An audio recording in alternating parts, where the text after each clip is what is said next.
Back on the Cummins 6.7 with the front main seal leak. Just got the power steering pump on. It's not torqued yet, but as you can see in the back, already have the bolts already threaded on. The bracket is loose. Not sure if you can see it back there. I apologize. I'm trying to zoom it in there. There it goes. The bracket is loose. As you can see, the power steering pump is loose. Already did run it through these holes. Remember, there's access holes. You see that? You see that right there? Those are access holes right there. Right in there. You see that?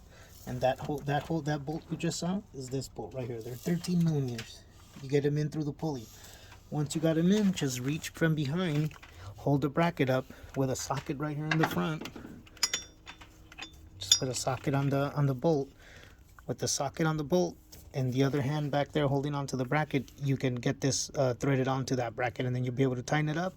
And just don't forget, you got to torque down that 18 millimeter bolt that holds onto that bracket down there. See that one right there? That one right there. The one you see in the video, right there. Okay. And these power steering pump bolts torque down to 21 foot-pounds, okay? And that 18 millimeter bolt on the side torques down to 42 foot-pounds. Okay, let me go ahead and get it done, and that's it. We'll be done with the power steering pump and onto the crank pulley.